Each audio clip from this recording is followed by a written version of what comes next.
നമസ്കാരം. Prime ഓൺലൈനിലെ budget ചർച്ചയുടെ തുടക്കമാണിത്. അതുകൊണ്ട് തന്നെ അതിൻ്റെ ഔട്ട്ലൈനുകളെക്കുറിച്ച് മാത്രമേ സംസാരിക്കുന്നുള്ളൂ.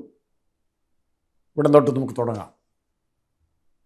കഴിഞ്ഞകാല ബജറ്റുകളും ഈ കഴിഞ്ഞ 25 വർഷത്തെ ഏതാനും ദശകങ്ങളിലെ ബജറ്റ് അവതരണവും തമ്മിലൊരു അടിസ്ഥാനപരമായ വ്യത്യാസമുണ്ട്. അടിസ്ഥാനപരമായി തന്നെ ഏത് മുന്നണി ഭരിച്ചാലും അതിൻ്റെ കാഴ്ചപ്പാടിൽ വന്ന മാറ്റമുണ്ട്. പണ്ട് നമ്മൾ ഓർക്കുന്നുണ്ടാവും, കമ്മി ബജറ്റ് അവതരിപ്പിക്കുന്ന ധനകാര്യമന്ത്രിമാർ കഴിവുകെട്ടവരും മിച്ച ബജറ്റ് അവതരിപ്പിക്കുന്ന ധനകാര്യമന്ത്രിമാർ ഏറ്റവും കൂടുതൽ മിടുക്കന്മാരുമായിട്ടാണ് വാഴ്ത്തപ്പെട്ടിരുന്നത്. അല്ലെങ്കിൽ ഒരു ഭരണകൂടത്തിൻ്റെ ശക്തിയെയും ദൗർബല്യത്തെയും കമ്മി ബജറ്റ് അവതരിപ്പിച്ചവരും മിച്ചം ബജറ്റ് അവതരിപ്പിച്ചവരും എന്നുള്ള വ്യത്യാസം തന്നെ ഉണ്ടായിരുന്നു.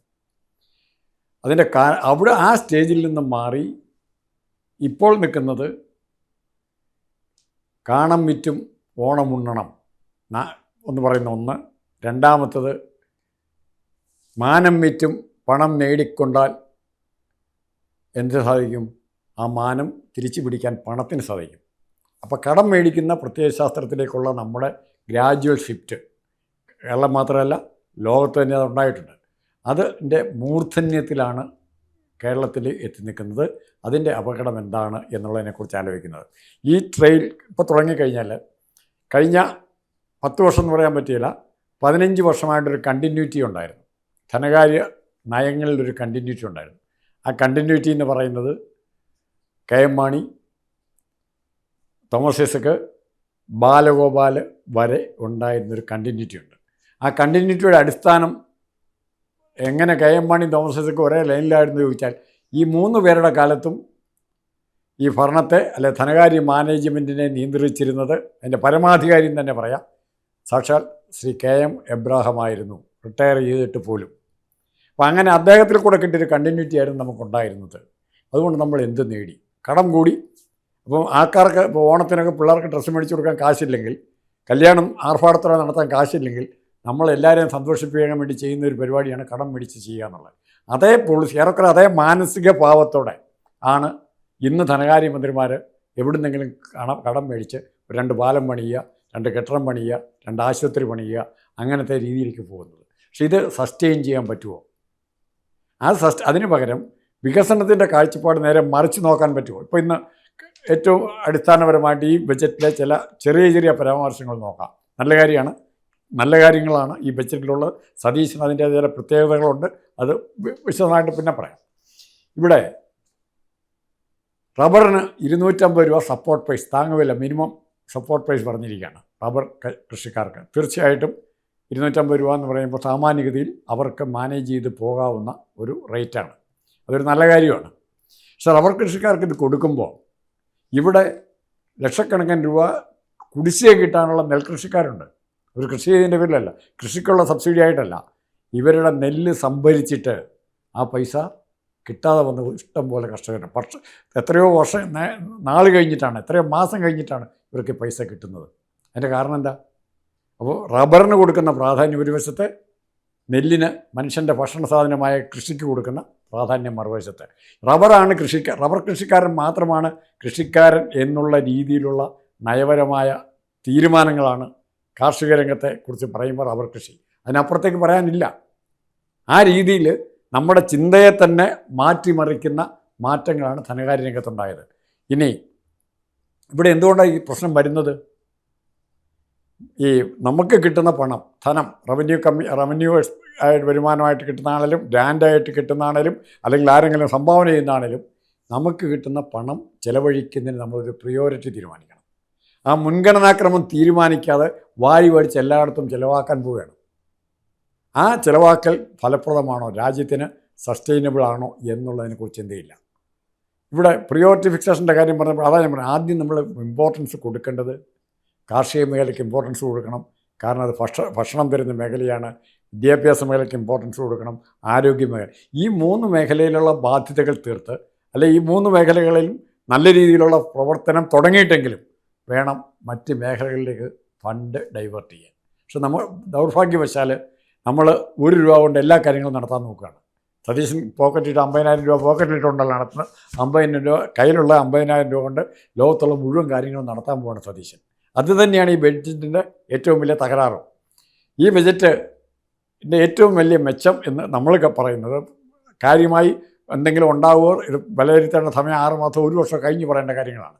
പക്ഷെ മറിച്ച് ഈ ബജറ്റിൽ സതീശൻ കാണിച്ചിരിക്കുന്ന ഏറ്റവും മെച്ചപ്പെട്ട കാര്യം കേന്ദ്രം തരണോ വേണ്ടയോ, കേന്ദ്രം ഇതുവരെ കാശൊന്നും തന്നിട്ടില്ല, അതുകൊണ്ട് ഞങ്ങളുടെ ഈ പൈസ ഇല്ല, കേന്ദ്രം അവഗണിച്ചു. തീർച്ചയായിട്ടും കേന്ദ്രം അവഗണിക്കുന്നുണ്ട്, കേരളത്തിന് അർഹതപ്പെട്ട് കിട്ടുന്നില്ല, അത് ചോദിച്ച് മേടിക്കുക എന്നുള്ളത് ഗവൺമെൻറ്റിൽ, അതും കേന്ദ്രം തരുന്നില്ല എന്ന് പറഞ്ഞാൽ പിച്ചച്ചട്ടിയായിട്ട് വഴിയിലേക്കല്ല ഇറങ്ങണ്ടേ. ഇവിടെ ഏറ്റവും എളുപ്പം ഒരു ചെറിയ മഴ പെയ്താൽ, ചാറ്റൽ മഴ പെയ്താൽ ഉടനെ വിദേശത്ത് അല്ലെങ്കിൽ നാട്ടുകാരുടെ സഹായത്തിന് ഇറങ്ങുകയാണ്, ഒരു പ്രളയം ഉണ്ടായി ഇറങ്ങുകയാണ്. അതിൻ്റെ ആവശ്യമുണ്ടോ? ഈ രാജ്യത്ത് തന്നെ പൈസയില്ലേ, നമ്മുടെ കയ്യിൽ തന്നെ പൈസയില്ലേ? ആ പൈസ കണ്ടെത്താനുള്ള മാർഗങ്ങൾ, അതാണ് സതീശൻ പറയുന്നത്. നികുതി പിരിവ്, കിട്ടാനുള്ള നികുതി ഒന്നും വേണ്ട. ഇവിടെ ലീസിന് കൊടുത്തിരിക്കുന്ന കെട്ടിടങ്ങൾ, ലീസിന് കൊടുത്തിരിക്കുന്ന സ്ഥലങ്ങൾ എത്ര 10, 50, 100 വർഷമായിട്ട് ഓരോ വ്യക്തിയുടെ കയ്യിലിരിക്കാൻ എന്താ കിട്ടുന്നത്? ഇപ്പോൾ ഇവിടെ മഹാരാജ് കോളേജ് ഗ്രൗണ്ടിൽ വാടകയ്ക്ക് കൊടുത്തിട്ടുണ്ട് കെട്ടിടങ്ങൾ. എത്ര രൂപ വാടക കിട്ടുന്നുണ്ട്? എത്ര നാളായിട്ട് കിട്ടാത്തതുണ്ട്? അതിനെ ഒതുക്കി തീർക്കാൻ ആരാ ശ്രമിക്കുന്നത്? ആ വാടക വേണ്ടെന്ന് വെച്ച് ആ വാടകക്കാർക്ക് വേണ്ടി വാദിക്കുന്ന ആരാ? ഭരണകൂടത്തിൽ ഇരിക്കുന്നവർ തന്നെ, അത് ഇടതുപക്ഷമായാലും കോൺഗ്രസ് ആയാലും. അപ്പോൾ കിട്ടാനുള്ള, സർക്കാരിലേക്ക് കിട്ടാനുള്ള വരുമാനത്തെ കിട്ടാനുള്ള മാർഗമായിട്ട്, അത് പിരിച്ചെടുക്കാനുള്ള മാർഗം ഇച്ഛാശക്തി സതീശൻ കാണിച്ചാൽ, അതിന് അട്ടിമറിക്കാതിരുന്നാൽ മതി. ഇച്ഛാശക്തി കാണിച്ചാൽ ഉറപ്പായിട്ടും ഒരു കാര്യം പറയാൻ പറ്റും, ഇതിൻ്റെ പേരിലുള്ള മെച്ചങ്ങൾ ഭയങ്കരമായിരിക്കും. പിന്നെ വെൽഫെയർ മെഷേഴ്സ് പറയുന്നുണ്ട്.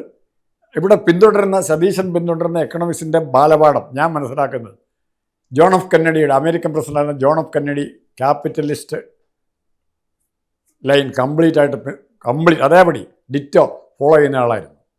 അദ്ദേഹത്തിൻ്റെ സ്വകാര്യ മൂലധനത്തിൻ്റെ വർധനവിനെക്കുറിച്ച് പറഞ്ഞപ്പോൾ, അല്ലെങ്കിൽ സ്വകാര്യ കമ്പനികളുടെ വർധനവിനെക്കുറിച്ച് പറഞ്ഞപ്പോൾ അദ്ദേഹം പറഞ്ഞൊരു പ്രധാനപ്പെട്ട വാചകം, ഒരു കടലിൽ കൂടെ പോകുന്ന കപ്പൽ ഭയങ്കരമായി വേലിയേറ്റം ഉണ്ടാകുകയും തിരമാലകൾ അടിച്ചു പോകുകയും ചെയ്താൽ ആ കപ്പൽ കുറേ പൊങ്ങും.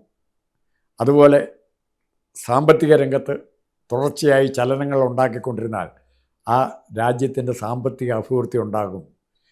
പിന്നെ ഒന്നുകൂടെ അദ്ദേഹം പറഞ്ഞു, ആ കൂട്ടത്തിൽ ആ കപ്പൽ മാത്രമല്ല പൊങ്ങുന്ന, ചെറിയ കുതുമ്പ് വള്ളങ്ങളും വരെ പൊങ്ങിപ്പോകും.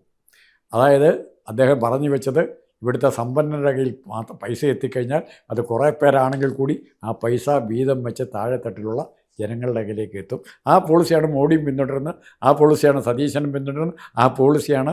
പക്ഷേ ഇവിടെ സമ്പന്നരുടെ കയ്യിൽ പൈസ എത്തുന്നതിനേക്കാൾ പിണറായി വിജയൻ്റെ താല്പര്യം പാർട്ടിയായിട്ട് ബന്ധപ്പെട്ടവരുടെ കയ്യിൽ എത്തുക എന്നുള്ളതായിരുന്നു. പിന്നെ ആ പൈസ എങ്ങോട്ട് പോകുമെന്ന് അറിയത്തില്ല. ഇവിടെ പിടിച്ചിരിക്കുന്ന ഊരാളുകൾ സൊസൈറ്റിയുടെ ചിലവ് എല്ലാം ചെയ്യുക. ഇനി രണ്ടാമത് ഇവിടെ നമുക്ക് പറ്റിയിരിക്കുന്ന ചിലവിൻ്റെ ഏറ്റവും വലിയ തകരാറ്, ഒറ്റ ഉദാഹരണം പറയാം. 1 കിലോമീറ്റർ റോഡ് പണിയാൻ 10 കോടി രൂപ വേണം എന്ന് പറയുമ്പോൾ അങ്ങനെ ഒരു റോഡ് പണിത് നോക്കിയിട്ടുണ്ടോ? സത്യസന്ധരായ കോൺട്രാക്ടറെ കൊണ്ട്, സത്യസന്ധരായ എഞ്ചിനീയർമാരെ കൊണ്ട് അതേ സ്പെസിഫിക്കേഷനിൽ വേറൊരു സ്ഥലത്ത് റോഡ് പണിത് നോക്കുക. ഈ 10 കോടി രൂപ വേണ്ടി വരുമോ എന്നറിയാം. 10 കോടി എന്ന് പറയുന്ന റോഡിന് വേണ്ടി യഥാർത്ഥത്തിൽ ചിലവാക്കുന്നത് 1 കോടിയോ അല്ലെങ്കിൽ 2 കോടിയോ ആയിരിക്കും. ബാക്കി തുക എങ്ങോട്ട് പോകുന്നു? ആ ബാക്കി അങ്ങോട്ട് കട്ടെടുക്കുന്ന തുക ഉദ്യോഗസ്ഥരും രാഷ്ട്രീയ നേതാക്കൾക്കൊക്കെ ചേർന്ന് പബ്ലിക് ഫണ്ടിൽ നിന്ന്, നിർമ്മാണ ചെലവിൽ നിന്നും കട്ടെടുക്കുന്ന തുകയാണ്, ആ കടമാണ് കമ്മിയായിട്ട് മാറുന്നത്. അത്രയും വലിയ ഭീമമായ ബജറ്റ് ഒരു റോഡിന് വേണ്ടി വരുമ്പോൾ എന്താ സംഭവിക്കുന്നത്? കൂടുതൽ പണം വേണ്ടി വരും. ആ പണം ഇവിടെ നിന്നുണ്ടാക്കും, കടം മേടിക്കണം. ആ കട ആര് വീട്ടും? നമ്മൾ വീട്ടും. ഈ സ്റ്റൈലിലുള്ള എക്കണോമിക് മാനേജ്മെൻറ്റാണ് ഇവിടെ നടന്നിരിക്കുന്നത്. മറിച്ച് വീണ്ടും സതീശനിലേക്ക് വരികയാണ്. കാരണം ഈ ബജറ്റിൻ്റെ ഒരു പ്രത്യേകത, ഇത് സതീശൻ അവതരിപ്പിച്ച ബജറ്റ് എന്നാണ്. ഇപ്പം ഞങ്ങൾ എല്ലാവരും അത്ഭുതപ്പെട്ട് എന്തിനാണ് തമ്മിത്തല്ല് ഉണ്ടാക്കുന്നത്? രമേശ് മുഖ്യമന്ത്രിയായ കുഴപ്പം എന്താ? വേണുഗോപാൽ മുഖ്യമന്ത്രി, സതീശൻ. പക്ഷേ സതീശനൊരു വിഷൻ ഉണ്ടായിരുന്നു. ഇതുവരെ രമേശ് ചെന്നിത്തലയ്ക്കോ വേണുഗോപാലോ ഇങ്ങനെയൊരു വിഷയം അല്ലെങ്കിൽ പറയാനോ ചർച്ചയിലേക്ക് കൊണ്ടുവരാനോ പറ്റിയോ? മറ്റ് കോൺഗ്രസിൻ്റെ മറ്റ് സ്റ്റേറ്റുകളിൽ ഇങ്ങനെയൊരു വിഷൻ അവതരിപ്പിക്കാൻ പറ്റിയോ? ഈ വിഷൻ രാഹുൽ ഗാന്ധി ശ്രമിക്കുന്നുണ്ട്, പക്ഷേ അതിന് പറ്റിയ ആൾക്കാർ കൂടെ ഇല്ല. സതീശൻ ഇവിടെ അധികം പേരെ വിമർശിച്ചിട്ടും കുറ്റപ്പെടുത്തിയിട്ടും ആ വിഷനുമായിട്ട് മുമ്പോട്ട് പോകാൻ പറ്റി. എക്കണോമിക്സിലൊരു വിഷൻ ഉണ്ടായിരുന്നു, സാമൂഹിക പ്രശ്നങ്ങൾ പരിഹരിക്കുന്നതിൽ വിഷൻ കാണിക്കുന്നുണ്ട്. ആ വിഷൻ ഉള്ളവന്, അവന് അത് നടപ്പാക്കാൻ പറ്റുന്നവനെ തപ്പിപ്പിടിച്ചെടുക്കാനും ചിലപ്പോൾ കഴിയും.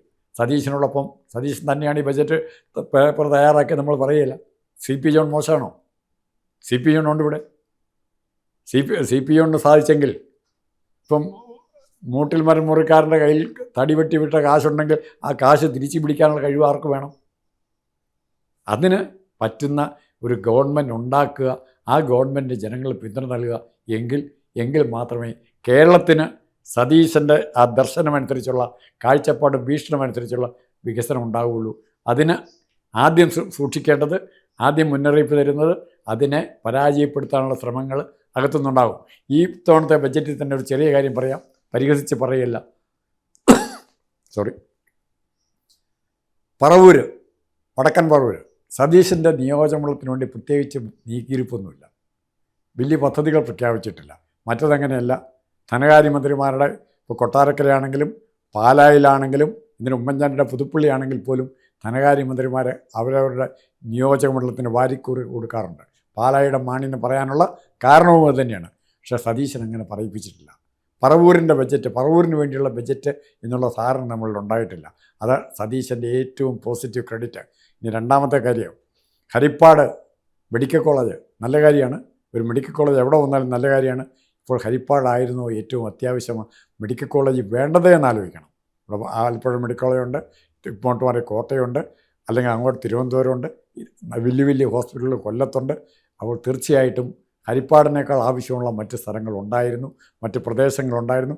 ഈ മെഡിക്കൽ കോളേജ് അത്ര ഏരിയയിലേക്ക് മാറ്റി കൊടുത്തിരുന്നെങ്കിൽ, രമേശ് ചെന്നിത്തല ഇവിടെ ചീത്തയാകുന്ന രമേശ് ചെന്നിത്തലയാണ്, അയാളുടെ പിടിവാശി കൊണ്ടാണ് ഹരിപ്പാട് മെഡിക്കൽ കോളേജ് വന്നതെന്ന് പറയാം. അത് കുറച്ച് കൊച്ചു പിള്ളേരോട് പറഞ്ഞുകൊണ്ട് നടക്കാമെന്ന് മാത്രമേ ഉള്ളൂ. ഇവരെല്ലാം ഹരിപ്പാടായാലും ആലപ്പുഴയായാലും മെഡിക്കൽ കോളേജ് ഉള്ളപ്പോൾ ആലപ്പുഴ മെഡിക്കൽ കോളേജ് നന്നാക്കാനാണ് ശ്രമിക്കേണ്ടിയിരുന്നത്. ഹരിപ്പാട് മെഡിക്കൽ കോളേജ് കൊടുക്കുക രമേശ് ചെന്നിത്തല ഒന്നുകൂടെ ചേർന്ന്. അത്തരം വ്യക്തിപരമായ താല്പര്യങ്ങൾക്കനുസരിച്ച് വികസനത്തെ വ്യാഖ്യാനിക്കുമ്പം, അല്ലെങ്കിൽ ഡെവലപ്മെൻറ്റിനെ വലിച്ചുകൊണ്ട് പോകുമ്പം അവിടെ ഡെവലപ്മെൻ്റ് അല്ല നടക്കുന്നത്. KSRTC നശിക്കാനുള്ള ഏറ്റവും വലിയ കാരണം ഓരോ നേതാക്കന്മാർക്ക് വേണ്ടി ഓരോ സ്ഥലത്തേക്ക് 10 യാത്രക്കാർ പോലും ഇല്ലെങ്കിൽ സർവീസ് സമയത്തും അസമയത്തും ഓടിച്ചോടിച്ചാണ് KSRTCയുടെ നാശം തുടങ്ങിയത്. അതുതന്നെ വികസന രംഗത്ത് ആശുപത്രി, മെഡിക്കൽ കോളേജ് ചെറിയ കാര്യമല്ല, വലിയ കാര്യമാണ്. ആ മെഡിക്കൽ കോളേജ് വേറെ എവിടെയെങ്കിലും തുടങ്ങിയിരുന്നെങ്കിൽ, അല്ലെ പൂർത്തിയാകാത്ത മെഡിക്കൽ കോളേജ് പൂർത്തീകരിക്കാൻ വേണ്ടി തുടങ്ങിയിരുന്നെങ്കിൽ അതിന് ഒരു രസമുണ്ടായിരുന്നു. ഇനി ബജറ്റിൻ്റെ വിശദവിവരങ്ങൾ, ചർച്ചകൾ അടുത്ത ദിവസങ്ങളിൽ അവതരിപ്പിക്കാമെന്ന് വിചാരിക്കുന്നു. തൽക്കാലം ഇത്രമാത്രം.